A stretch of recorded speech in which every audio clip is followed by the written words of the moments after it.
I'm loving it for the most part. There are a few things that do annoy me too, and I thought it'd be fun to shoot a video detailing things I love and hate about the Galaxy S8. So here we go, 5 things to love and hate about Samsung's newest flagship.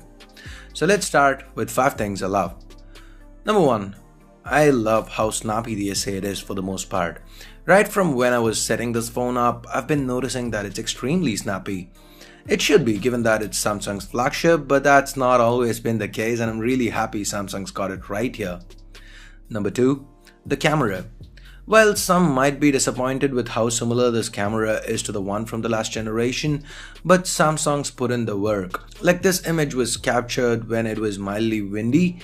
The flower was really moving around. I didn't expect it to turn out to be a usable image, but was pleasantly surprised. Of course, it's gonna take more testing, but as of now, I'm really happy.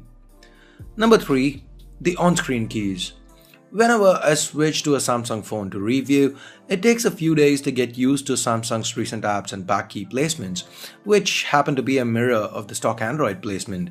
Now, while the S8 comes with the same placement as other Samsung phones, Samsung have provided an option to switch over to the stock Android order of keys.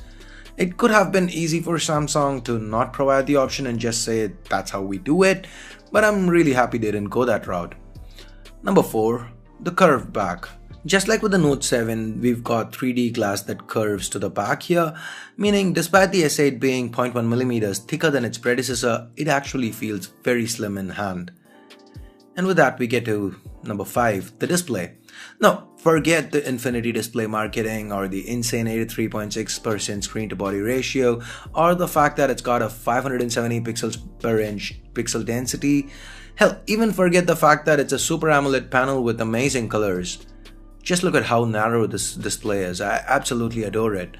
I also happen to hate it, but we'll get to that in just a moment. When you hold the phone, it's so narrow and it makes it very easy to hold. Now, note that I said easy to hold and not easy to use, because we begin the 5 things that annoy me with the display. I also happen to find it too long. Yeah, we're all used to large displays, I agree. In fact, I wouldn't mind it as much on the Galaxy S8 Plus, given that people are buying that for a larger display.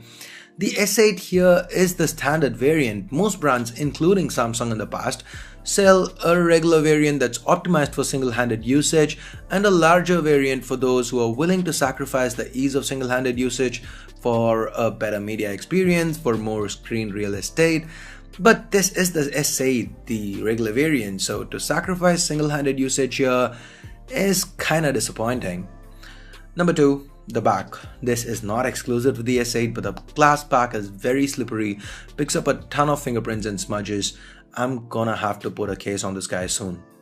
Now, talking about the back, we get a number 3, the placement of the fingerprint sensor. I've not been able to reach it without maneuvering the phone around in hand. That kinda affects the single-handed usability again.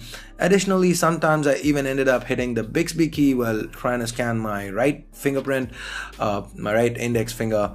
I know I'd probably get used to it with time, but for now I've been finding it easier and quicker to just use the pattern or the iris scanner than scan my fingerprint.